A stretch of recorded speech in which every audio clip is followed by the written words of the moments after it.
What's the deal, YouTube? It's your girl, Miss Honey.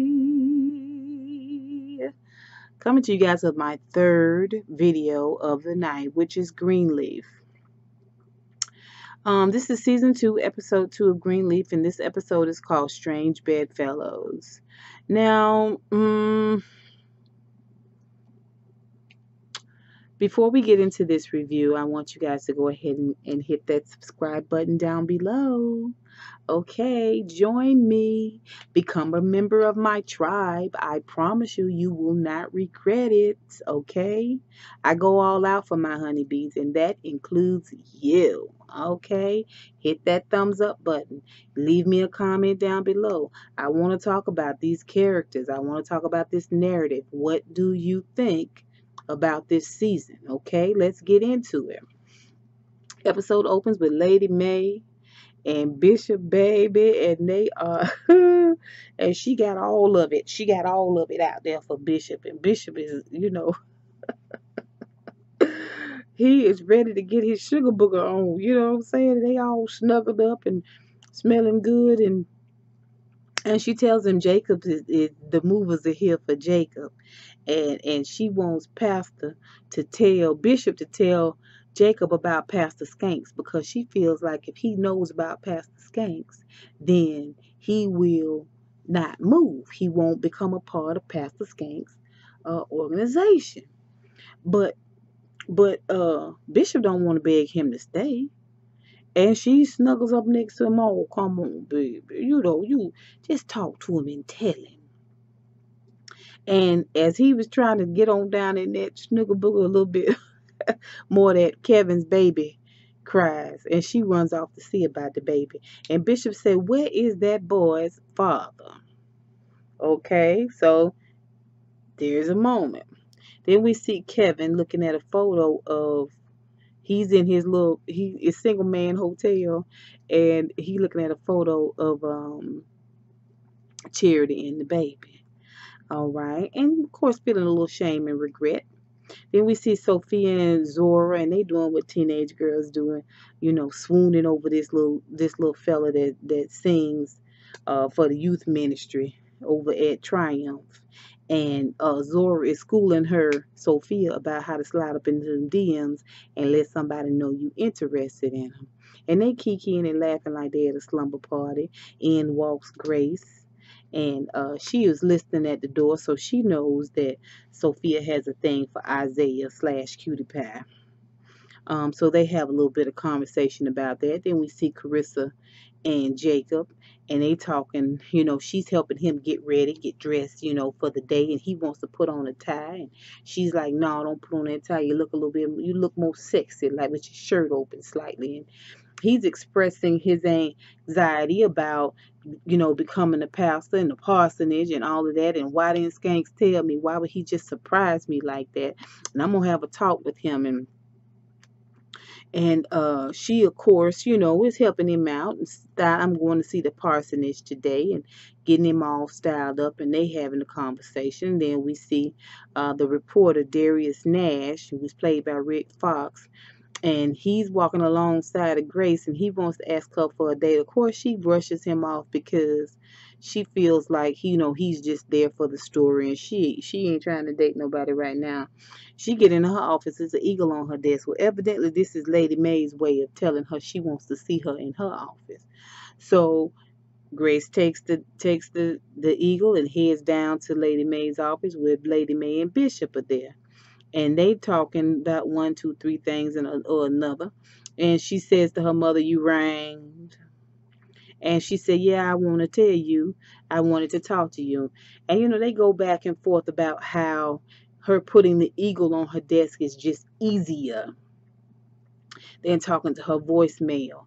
And it really is a way of controlling Grace. It's a way of letting Grace know it's a power move, that you are being summoned. And when you are summoned, you come. Okay? Every chance she get, I told y'all, every chance she gets. All right? She trying to take Grace down a peg or two. She's so jealous of Grace that Grace got that mirror. straight to her face that she don't know what to do. Hmm? Okay. All right. So she tells her, I want you to fire Carlton. This is the choir director. And of course, Grace want to know why. And she say, look, we not, people are not putting, spending the money that they should be spending. Okay. And one of the reasons why they not doing it, especially Betty Wilcox, is because we got a gay man leading the choir. And Grace don't want to do it. Lady May said, I'd be happy to do it. Grace said, no, I'll do it. And Daddy, what do you think about this? And he looks at Lady May and looks at Grace and looks at Lady May and looks at Grace and bows out of the conversation.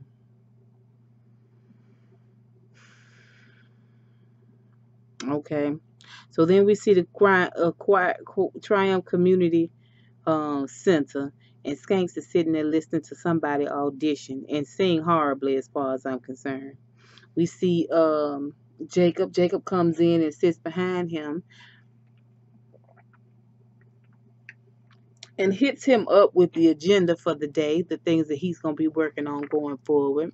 And he says, just as an addendum to the conversation that, hey, next time going forward in the future, when you're going to do such and such and such, please let me know.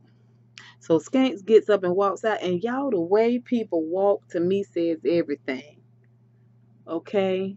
The way he got up and walked out of there, it was kind of pimpish. Kind of, he's sticky. He seems like if you touch him, your fingers would stick together. He's real pimpish, like a charlatan. And Jacob, here's another man that you bowing and scraping to and walking behind and beholding to. This man is controlling the whole conversation by getting up and walking out and making you follow him. Now Jacob tries to take some of his power back by accusing the man low key of lying that he didn't, that he didn't plan this. Cause Skanks is telling them the Lord put things on my heart. I just have to do what the Lord tells me to do. There's people's way of shutting you down when you put the Lord in it. That's why you got to know God for yourself. But anyway, I digress. So, this Skanks gathers his edges all the way together and said, "Don't accuse me of lying again." Okay, and it knocks Jacob off balance, and he gets back into his submissive place. All right. Okay. And, Jacob is no match for Skanks. You know what I'm saying? And Skank kind of further dismisses him, saying, "Oh, it's a beautiful day out on a day like this. I wish I could take me a cigarette. But alas, God says don't." It's his way of taking control of the conversation and poo-pooing. I got bigger things to think about, like cigarettes, than this silly you talking about. Then we see Charity sitting with Jabari at the piano and she is singing. It's something about Charity that just gets on my nerves. And boy, I tell you what, that Jabari, he nickel slick, all right, and he's super sexually saved. You know what I mean? Everything he says is a religious terminology. It is religious lingo, but the way he says it is so sexual. And she is just like, I am so tender and raw right now. Grace walks in and it is apparent. Like it's thick. It's in the air. It's right there. This sexuality, this sexual tension, this so she tells her she need to talk to her for a minute. So she goes on out and they talk and she tells her, Mama wants me to fire Carlton because he gay. Why? But why is this because he gay? It's nothing wrong with that. I mean, what about love? Well, I know. I think you can help with this. Why don't you go and talk to him? She says, okay, and as Grace is walking off, she tells Grace, thank you for including me. Remember, she always felt like the forgotten one because she's forgettable, in my opinion. But okay. I don't like Charity. Charity seems real selfish to me, but that's my thought. Anyway. So then we see Lady Mae and Bishop, and they talking about church business, and the phone ring, and it's Mac. Evidently, he's called her several times and she's ignored, but this time she picks up. We hear her say that she could care less and gets off the phone with him. And Bishop wants to know, what did he say? And Lady Mae says, Daddy's dying today. And he says, are you gonna go see? Well, of course not. But you can see that she is visibly shaken. She is visibly shook. That they did, okay?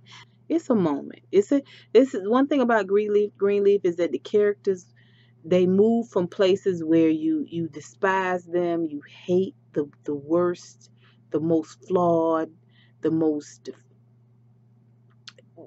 sick, twisted parts of them, but then you love them because you see their brokenness too. So you can't stay in one place too long. As soon as you like them a little bit, you hate them again. As soon as you hate them a lot, you like them a little bit. You know what I'm saying? It's a weird, weird dichotomy. Anyway, so we see Jacob, and Jacob is going door to door by himself. Where is your crew, Jacob? With a bag full of cups, and he trying to drum up business for his new church members. And he meets a woman and say, ain't you Bishop? Aren't you? Why would you all be shaming yourself? I don't need another cup. And she kind of takes this muscle bound man and put his face in the sand. And Jacob is like, oh, what did I sign up for? I mean, things were so much easier over at his daddy's church, right? So then we see Lady Mae, and she's working on a spiritual tweet. And it's this whole conversation about tweeting and tagging, hashtag, hashtag. It's funny. And Charity comes in, and she plays Charity out the gate. When I tell you, she don't have no reverence, no respect, no no respect for Charity whatsoever. She knows why she's there, and she plays her for dust. Mama, you all right? It's nothing, baby. Don't worry about it. How can I help you? Well, I heard about Carlton. It's strictly financial. And Grace told me about Carlton. Is it because he gave? Absolutely not. It's strictly financial. I mean, come on. So she says, well, we've got to find some cuts somewhere. Well, can't we cut somewhere else? She said, well, I know. Why don't we cut that music producer, the one that's doing your album? No. Oh, no, Mama.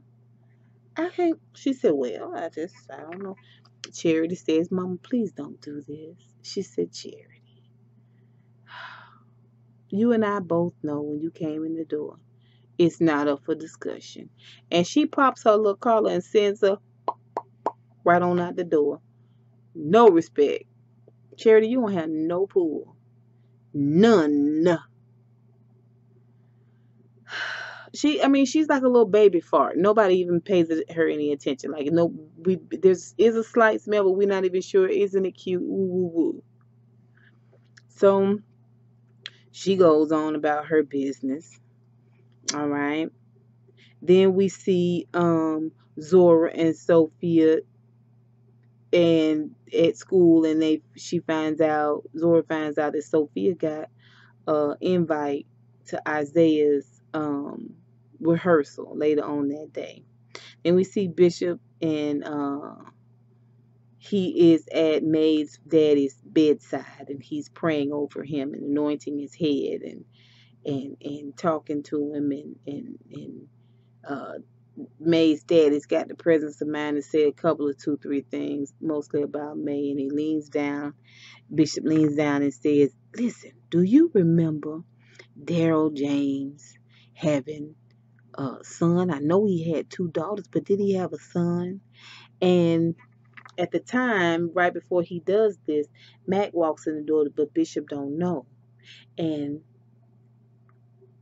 May's daddy says, Mac, and it makes Bishop turn around. Now Bishop got venom for Mac. Now we don't know if he got venom for Mac because uh Mac raped and molested and basically destroyed his daughter, or if he is upset with him because he snitched on him, tried to get him locked up, tried to destroy his life. Okay, we don't know. So Bishop tells Mac, he says, uh, don't speak to me. He said, I forgive you. God tells me I have to forgive you, but I won't forget. And he says, I'm going to let you deal with your daddy here because soon you're going to have to deal with our father later. Now, this is a weird moment for me because I can understand Bishop being upset, but at the same time, you bear some responsibility, sir. In both scenarios, in the raping and the molesting of your daughter, as well as the burning down in the church and the killing of this man therein. So please, please, please, get down. You up too high. Get down. Then we see Kevin. Okay, comes into church. He learns from the lady there who's giving him a gift card about the baby, that the baby has a rash.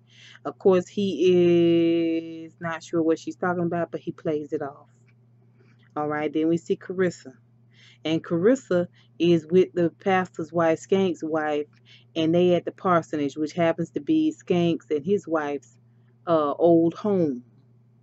Okay, this is what Skanks is doing now. He needs Jacob to help him bring down Bishop, but at the same time, he needs to keep Jacob submissive. That's how he's going to keep him in a position where he is constantly serving his purpose. Now, it's not a bad home, it isn't, but Carissa is so, mm, okay. Well, yes, it is a little bit, you know, she is just, she not feeling this home. Okay, so then we see Kevin, and he's at a meeting, and he is sitting around his little group with this group, and he's got his leader, his sponsor is talking and sharing some different things. And so then we see him a little bit later talking with the leader at the coffee pot, and he tells her, my son, I don't know what to do. My son had a rash, and no one even told me. And so the guy is like, why don't you talk to your wife? Take the bull by the horns, lead. Maybe that's what she wants you to do, is be a strong leader. How about you try being a strong leader for a change? So there's a moment. Then we see Zora and Sophia, and they're at Isaiah's rehearsal. And it turns out he likes Zora. Now, I don't know if he likes Zora because her dad is going to be the pastor of Triumph South, the East, or whatever it is. But he plays Sophia Dust. Okay? And it's weird. It's weird. Uh, First of all, he seemed like he up to something. He seemed like he wants her for status purposes. But we'll see. So we see Grace, and she has given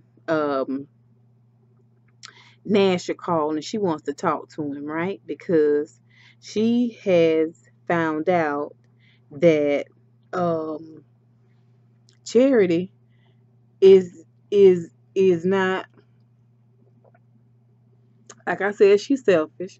She done gave up, but she realized it was gonna be the choir director or her producer. She was like, choir director it is. And then she tell Grace she don't care no more. She don't feel like fighting that battle. She good. So Grace has called Darius Nash because she wants to hopefully have him break the story. Well, he agrees to see her, but he picks the place. And it turns out it's old juke joint.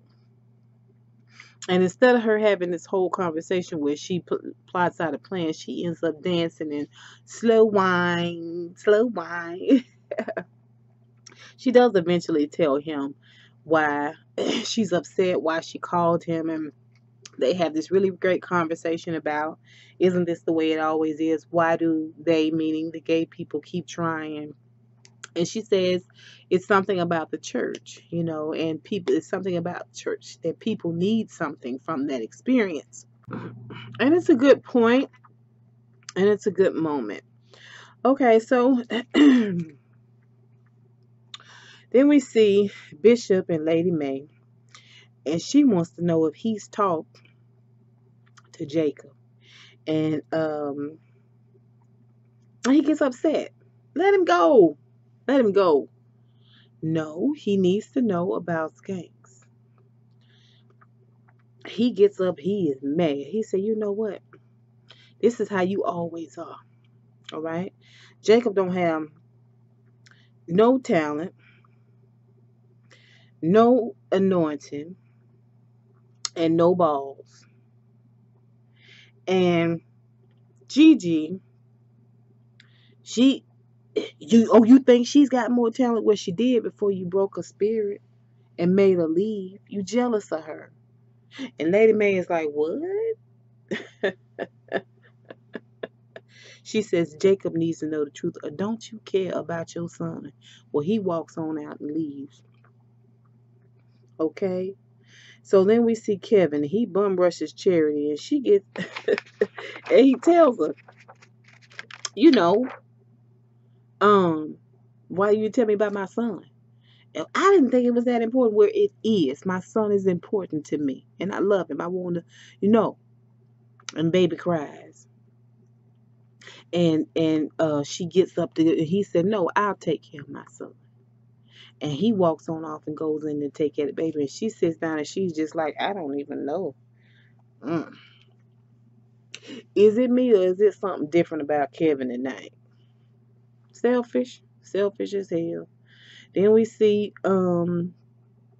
Charity and Kevin standing outside on the porch, reminiscing about when they first met, and she invites him to spend the night so he could get up with the baby during the night and be there in the morning, and he agrees. I'm not saying that he shouldn't try to make his marriage work. I'm just saying, be sure this is what you want, Kevin. Be sure this is what you want. Okay. We see Jacob and Bishop. Bishop trying to talk to Jacob. Your mother says she wants you to stay. And Jacob just in this moment where he has a little bit of balls, maybe it was from last week when Bishop, dismissed him coldly. He calls his daddy a false prophet. All this coming from a false prophet. Bishop turns around and walks out. Then we see Carissa and Jacob is mad. Boy, he pacing. You know, I, I tried everything. I tried to be as ingratiating, as nice. I tried to do everything you tell me. Nothing was ever good enough. It was always G G G G G G. Never good job, son. It was always this criticism. I was never ever good enough. And he says he doesn't respect me, not as a pastor, not as a son, not as a man. And Carissa says, I respect you. And he says, I know you don't like that place, but we are getting out of here. So, this is a moment where he's, feeling really, really brave and courageous and strong and froggish. And we see Lady May, and she's talking to the choir director, and she says, you have been such a wonderful addition to this congregation.